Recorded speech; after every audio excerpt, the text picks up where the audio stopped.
Hello, my name is Catherine Carson, and welcome to today's Full Sail Writing Center open house. Thank you for coming today. I'll be leading you through the presentation. If you have any questions as the open house goes on, please type your question in the chat box and I will definitely respond to it, but possibly not until the end of the presentation. Just so you know, this presentation is being recorded so that we can show it to other people who might be interested in the Writing Center's offerings on the Writing Center's page on Connect. So thank you for coming today, and I hope that you enjoy this presentation. All right. So, like I said, my name is Catherine Carson. I am one of the staff members at the Writing Center. I am a course director in the English department, and the coordinator of the Writing Center's name is Misty Woolard. She is the person that you are most likely to be in contact with if you send an email to the Writing Center or otherwise reach out to make an appointment. We also have a staff of work study students who go through pretty vigorous training and have to meet some qualifications in order to become Writing Center consultants or tutors. And we are all the people that you would meet with if you have a Writing Center appointment, either myself, Misty, or the Writing Center student staff members. So this is the Writing Center's open house workshop. We also offer an APA workshop. So if that is something that you're particularly interested in, I recommend signing up to go to that one later in the month. The information is on the Writing Center's page on Connect, and you can register there as well. So today I'm going to let you know how to set up appointments for the Writing Center and give you some advice for writing papers that will hopefully ease you into the process, especially if you're a little bit nervous about writing papers. All right, we can help you with any type of writing that you're doing at Full Sail. And this consultation service is free. You don't have to pay anything extra for it. Any degree program can be helped. We can help you from brainstorming for essays, looking at drafts of essays, talking about grammar, looking at thesis statements. We can help with APA style, creative writing, such as writing short stories or screenplays, ESL, which is English as a second language, resumes and cover letters, even the copy on your website to see how you're best presenting yourself and your brand. Basically, any writing that you'll do here at Full Sail, especially that can help you as you move forward in your program and even in your career. The Writing Center is open from 9 a.m. until 5 p.m. in the office, Monday through Friday, and 9 a.m. until 9 p.m. online, Monday through Friday. Unfortunately, we do not offer appointments on the weekends or between 9 p.m. and 9 a.m. in the middle of the night, basically. All of the times are in Eastern Standard Time, so if you're living on the west coast of the US or in another country, you may need to calibrate to make sure that you know exactly what time you're meeting with your Writing Center consultant. All help is provided during the appointments, except for help offered during library open hours, which I'll talk about in a few slides here. And there are a few different types of appointments. The first type is an on-campus appointment. These are held in Building 4D near the distribution center, but not quite in that exact space. This is also where the English department staff are located, along with many of the other Core 4 programs. So the Writing Center has its own area in Building 4D. You would go to the receptionist desk when you have your appointment, and someone from the Writing Center, your consultant, would come up and get you, and you would sit down together and talk about your writing for up to an hour. All campus appointments, just like any other type of appointment, must be requested at least 24 hours in advance. And by 24 hours, I mean make sure that you're requesting during a business time. So if you want an appointment for Monday morning at 10 a.m., you need to request that appointment by Friday morning at 10 a.m. If you want an appointment for Tuesday at 3 p.m., you need to request it by Monday at 3 p.m. Online appointments are the most popular type of appointment. We use GoToMeeting to host those, and it's one-on-one consultant with student. These, just like the on-campus appointments, last for up to an hour, and these are available Monday through Friday from 9 a.m. until 9 p.m. These may be written through text or they may be verbal. We cannot guarantee whether you'll be able to use audio, because sometimes when we're in the office, we're unable to do that because we might disturb people, or the office might be especially loud that day and that could get in the way of the consultation. These, like I said, must be requested 24 business hours in advance. Now, library open hours are a little bit different. Every week we offer open hours in the library on a certain day and at a certain time. These are not consistent from week to week right now because the library is under construction, so we have to be a little bit flexible about our hours. But during library open hours, you don't have to have an appointment, and we encourage you to come in with kind of quicker questions. So we might not be able to go over a whole paper with you, but we could certainly answer a few questions about APA formatting and guide you through resources to help you with that. Library hours are first come, first serve. Now, scheduling your appointment. There are 3 ways that you can do this. The first way is to call Full Sail at 407-679-0100 and ask for extension 2340, or if you can't remember that, just ask for the Writing Center. Now, we are often in appointments, so you might not reach us right away on the phone. If not, please leave us a detailed message with your name, your phone number, and any information that we need to schedule your appointment, such as what type of writing you're looking at, like if you're writing an essay, or if you need help with a script, if you need help with ESL or a cover letter, and then what times, at least 24 hours in advance, would work best for you. And we'll get back to you as soon as we can. The next way to do it is to email writingcenter@fullsail.com. And again, give that same information, what your name is, your contact information. We'll most likely just reply to your email.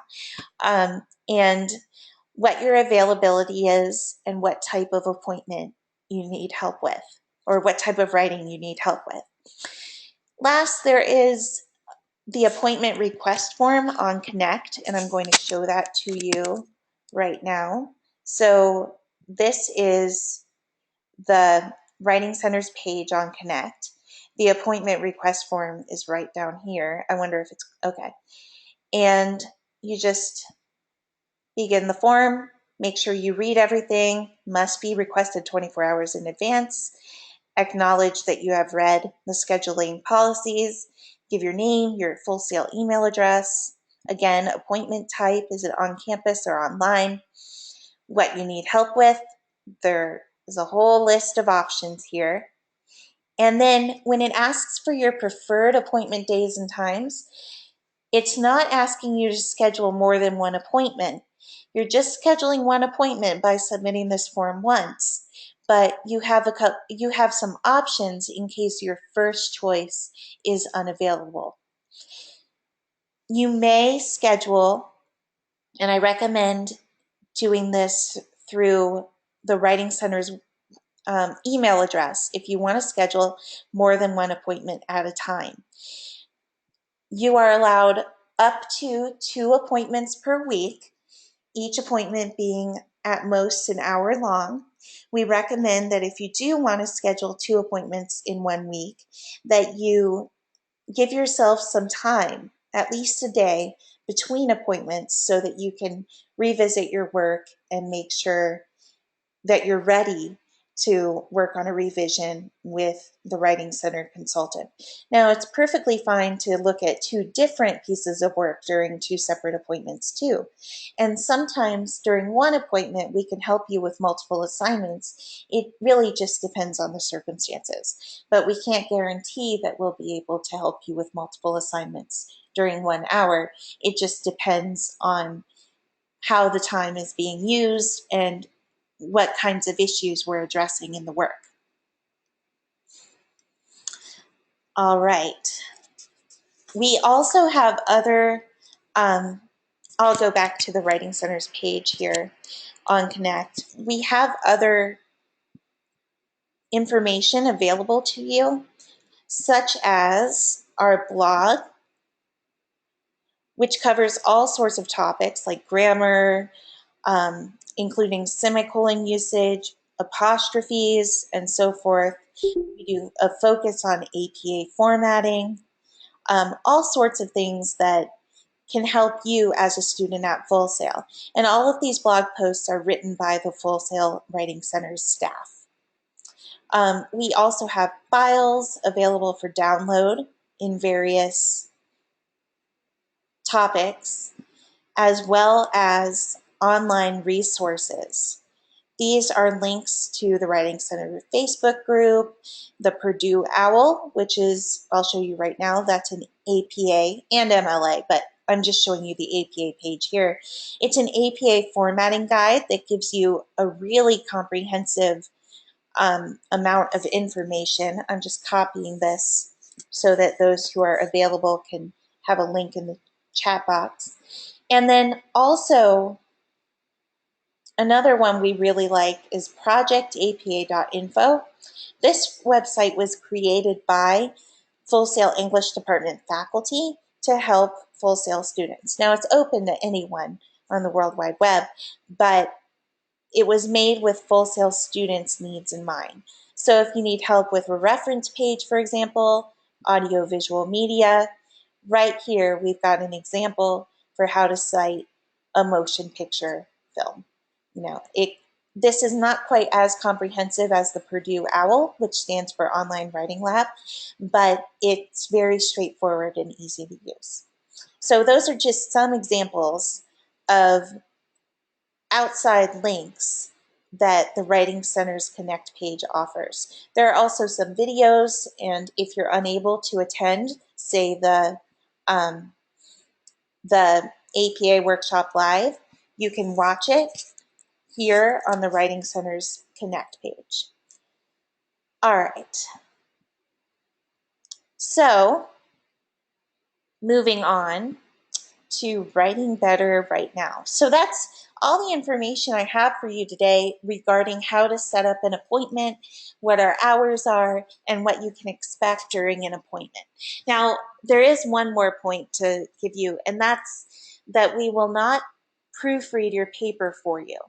There's a difference between helping you with grammar and teaching you grammar concepts that empower you to improve your grammar, and sitting down and making changes for you and proofreading the whole document. Studies have shown that people don't really learn when the work is being done for them.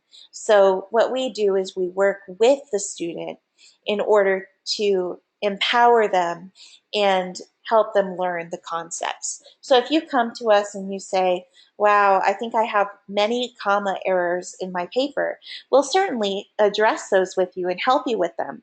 But we're also going to help you with the global issues in your paper, the things like organization, clarity, and then local issues like formatting and grammar. Um, but grammar is usually not our only focus in a writing center appointment. Many people reach out to us saying, well, I really just need help with grammar. But often there are other issues that maybe we don't always know how to articulate our need for help with.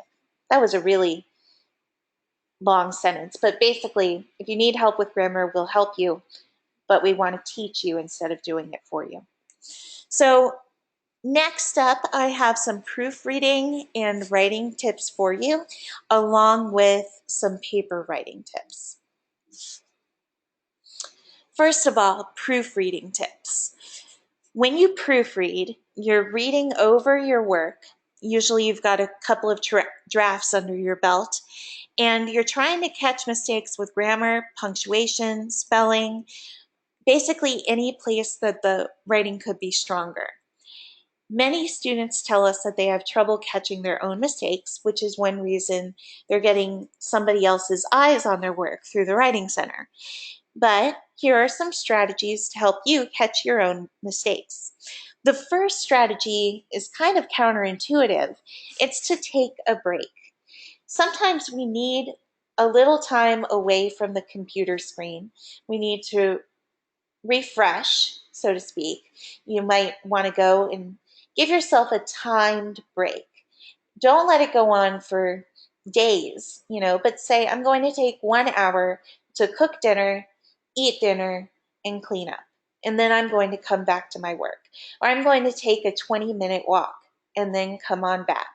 Set yourself time limits so that you'll be held accountable. Maybe even tell somebody or post on Facebook that you're taking a 20-minute writing break and that's it. That can be helpful too, because telling people makes us a little bit more accountable for our actions. I also recommend setting time limits on the time that you're writing and proofreading. Give yourself a light at the end of the tunnel, an end in sight. Work in bursts, like I'm going to work on this draft for an hour, take a 20-minute break, and then I'm going to proofread for half an hour. Lay it out, write it down, and be consistent with your practice. The next step is to print it out. This and the next one, reading out loud, are probably the most useful tips that I can offer you. Printing out your work and reading it from a printed page changes the way that you look at the writing. It actually makes your brain work differently than when it reads characters off of a screen. I can't tell you the exact scientific principles behind it, but I have read articles on it, and it's just fascinating to me. So if you have the ability to print your work out, sometimes that may mean going to the Full Sail library, then print it out. Read it out loud. That's the next step. And if you can't print, you can still read out loud.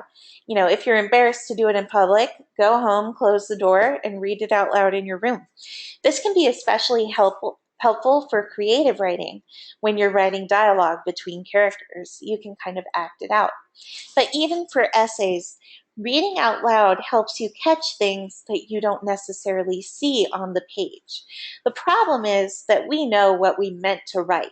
So when we read over it silently, we might skip over things like spelling errors or missing words, especially articles a, and the. But if you're reading it out loud, slowly, you can notice, wait a second, A was missing between those two words. And you can, especially if you're reading it from a printed copy, you can immediately make the change right there. Write down A and keep moving on. Then later, when you input the changes into the computerized copy of your work, you are reinforcing the changes in your mind and you're double checking them to make sure that they're right. So all of this works together to help you proofread better. Reading it backward is another good way to trick your brain. So what this means is to read the last sentence of your paper, make sure it's right, then read the second to last sentence, the penultimate sentence. Then read the sentence before that and work your way back up to the very beginning of your paper. Checking for specific errors is something that I know I do. And what this means is really taking your time while proofreading and looking only for one issue at a time. So if subject-verb agreement is an issue for you, ignore everything else and just look for subject-verb agreement errors. Take a brief break, start back over again, this time looking just for spelling errors. I really like making lists and checking them off as I go along, so I might write down my 5 top grammar concerns and go through the list one at a time, each time I go through the paper looking for just one type of error. I might color code my pen marks. You know, green is for subject-verb agreement. Purple is for spelling, but you don't have to get fancy with it, just as long as you're making corrections or even just highlighting things if you don't know how to change them right away as you go. You can go back a little bit later and make your changes then. And last, some paper writing tips, looking at the holistic process of bringing a paper together from brainstorm through publication. The first step is to make a plan. What this means is really just sitting down, organizing your brain, and getting over the fear of the blank page. You know, sometimes there's nothing worse than that illuminated laptop screen just looking at you, waiting for words to be written on it. It can be helpful to start by brainstorming and making a plan for your writing on a piece of paper with a pencil or a pen first. Often that's less intimidating than looking at the computer screen. You can make an actual plan or a schedule for when you're going to tackle certain parts of the writing process. If I have an assignment due on Sunday night, the Monday of that week prior to the Sunday, I might decide that I'm going to outline my essay. Then the next day, I'm going to draft my essay. Give yourself definite goals and start your goals with a verb. Outline, draft, proofread. Give yourself something specific to do with each goal. The writing process has 5 stages, and we're going to look at each one of those: pre-write, draft, revise, edit, and publish. The first step is to make sure that you understand your assignment, right? That's very important. So if there's anything that you're unclear of when you read the directions, please reach out to your instructor as soon as possible so that you can get anything that's unclear cleared up. Make sure that you understand what you're being asked to do as well. Are you being asked to do research? Do you need to do some research from the library databases, other research from personal interviews or YouTube videos? What are you being asked to do, and how much time do you need to allow yourself in order to complete that? Always give yourself more time than you think you'll need. Will you have to make a trip to the library? Will you have to complete any reading? And what is the goal of the assignment? Is it a research paper? Are you going to make an argument and support it with sources? Is it an opinion paper, a compare and contrast paper, a critique? A discussion post? What is it, and what's the goal of the assignment? The next step is to brainstorm. You're probably familiar with different ways to brainstorm. Take some time to think about your topic at this point. Does the assignment ask specific questions? If so, brainstorm answers to those questions. What ideas come to mind as you think about your topic? You can do a web, which is like when you take a topic, draw a circle around it, draw a line to something related to that topic and circle it, and going on and on until you've got a cluster of ideas. You can write a list of different ideas and highlight or circle the ones that are most interesting to you. Typically, the ideas that are most intriguing to you make for the best papers.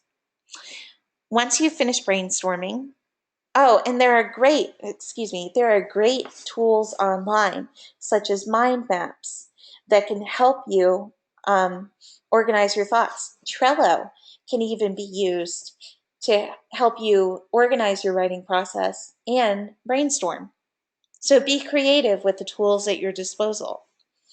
Then look at the ideas you've come up with, choose the ones that fit best with the assignment, and focus on those. The next step is to do research if your assignment requires you to do that. The goal is to find outside sources that help support the main ideas you came up with during your brainstorming session. The library has research databases that you can use from on campus or online. This is the library's homepage on Connect. If you scroll down to research databases, you're given a whole host of databases to choose from. I personally love Academic Search Complete, EBSCOhost, for oh, I don't want you to see my login credentials. But anyway, EBSCOhost is great for academic papers. We've got AP Images Database for photos. There's Westar Music for music that you can use in presentations. Definitely check out the research databases from the library site. All right. And now we're moving on to a formal outline, or basically anything that helps you put your concepts together in a fluid way. Now, this particular page looks really overwhelming to me, and this wouldn't work for me, but it might work for you. I prefer a very traditional outline with Roman numerals, letters, and numbers. And if I do it with a pencil, then I can rearrange my ideas and add more to them as I go. Or a whiteboard can be a great tool for that as well. If you're using a whiteboard, just take a picture of it when you're done, and then you'll have your ideas right there with you. So an outline doesn't have to be fancy and it doesn't have to be perfect. The idea is that it's a roadmap for you to follow as you write your paper, so that when you get to the next stage, which is drafting, you're not completely intimidated by that blank page. Some people prefer to draft by hand, again, avoiding the blank screen until as late as possible. Other people prefer to go ahead and type it out. Totally up to you. All of that preparation that we just talked about leads into the draft. Now, one aspect to consider carefully, especially if you're in English composition, is the audience. When we talk about audience, we talk about the potential readers for your work. This could be industry professionals that you're trying to convince to hire you. It could be the readers or people who would give the green light to a grant that you're trying to write to raise money for your organization. It could be a business proposal for your boss. All of these are potential audiences. Often students kind of get stuck thinking that their only audience is their teacher, and if they're doing a discussion, their classmates. Broaden your idea of audience to include the people that you're trying to reach with your paper. Who are you trying to convince? What do they already know? What do they need to know? Can you surprise them with anything? Can you create a common ground from which to start before you offer new and fresh ideas? How can you connect with your audience on a relatable level? Do you have more than one audience? Think about what your audience is likely to care about, what's important to them, and what you want your audience to learn, think, or even assume about you and your writing. Tone is an important aspect of writing a paper, and it relates to audience. For example, you might write an email to your boss in a different way than you would write an email to your friend about your Saturday night plans. Or even look at texts and emails, for example. Big difference.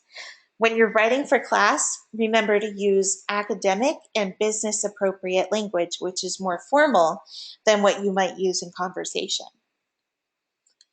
That's consider audience. The next step is to write concisely.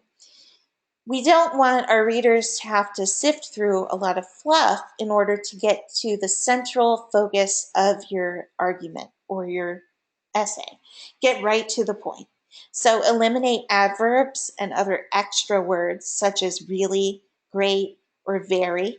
These words don't add there I used it, much meaning to your sentences. Also avoid more empty words like it and things and stuff. Be specific with your nouns and your pronouns. Instead of writing many long flowing sentences, write shorter, more to the point sentences. Try to express one idea per sentence. If we cram too many ideas into one sentence, it can become confusing. You might lose your reader. And on a technical level, you might be writing a run-on sentence. Each paragraph should introduce a new idea, and all of the sentences in that paragraph should support that new idea. In addition, each paragraph should somehow lead back to your thesis statement, which is the central focus of your paper.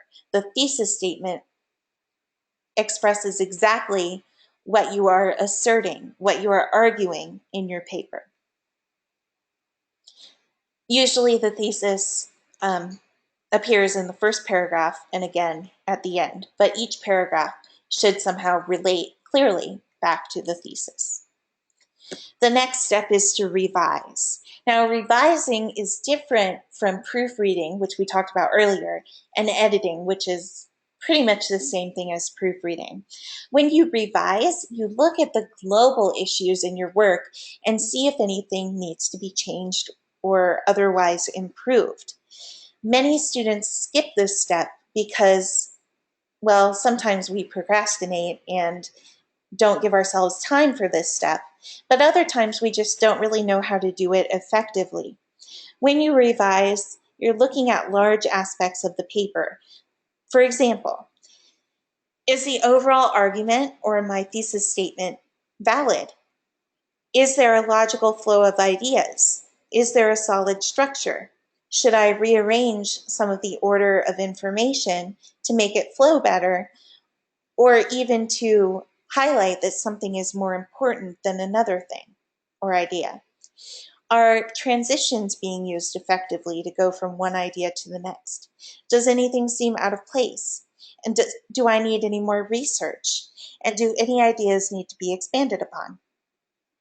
So those are all global issues, and we can help you with these in a Writing Center appointment as well.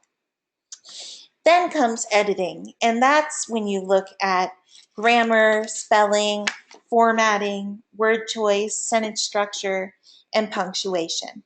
All of the things we talked about earlier when I addressed proofreading. The last step is to publish your work, which in college usually means turning it in.